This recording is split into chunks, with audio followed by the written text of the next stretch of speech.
السلام عليكم ورحمة الله وبركاته. wuxuu ku fadhiyaa kursiga dhaqdhaqaaqa ee cuuryaanada wuxuu taageero ka sugayaa hooyadii oo kaliya carruur kale aabihii waa uu dhintay waa agoon dhanka kale wuxuu iska daawanayaa carruurta kufaaca ah ee sida farxadda la ciyaarayso kuna boodboodayso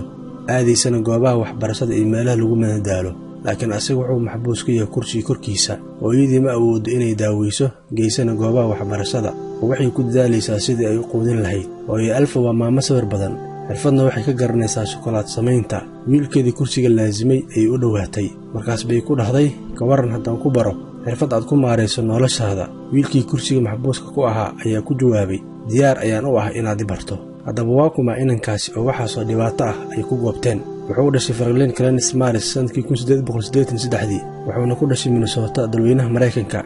carruurnimadiisa waxaa ku dhacay cudurka shaalka ama faanishka taas oo keentay in hooyadii si gaar ah u xanaanayso waayo asii kaliya ayay ilmo ka qabtaa isla markaana bartay sida loo sameeyo shukulaatada waayo maama alfa waxay ahayd qof ku wanaagsan shukulaad samaynta waxayna suuq ku wareejin jirtay shukulaatada si ay u soo hesho lacag ay ku daboosho baahideeda iyo midka wiilkeeda curyaanka ah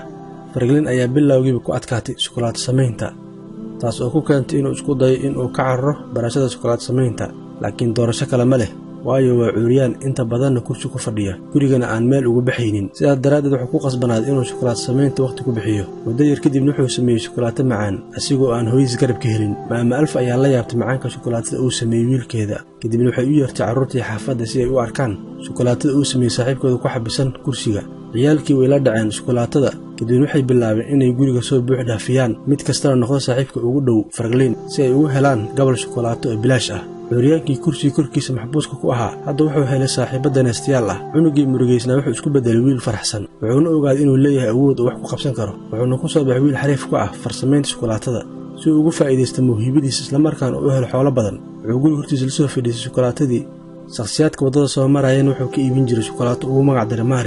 Maris oo ah mid ka mid ah awoowayaashiisa wuxuuna helay qaabilaad weyn oo wuxuu ku guulaystay inuu aruursado lacagtii isku daaweyn lahaa kadib markii laga daaway xanuunkii kursiga ku xabisay wuxuu ku soo baxay inuu qurux badan wuxuuna sii watay halgankiisa wuxuuna ka qalin jabiyey mid ka mid ah jaamacadaha dalkiisa Mareykanka Franklin oo 19 sano jir ah ayaa furtay dukaan lagu iibiyo shukulaatada sanadkii 1911 ayay warshad yar ka dhistay Washington laakiin way ka xirantay kadib markii uu waayay qarash uu ku maalgeliyo muddo yar kadibna waa uu guursaday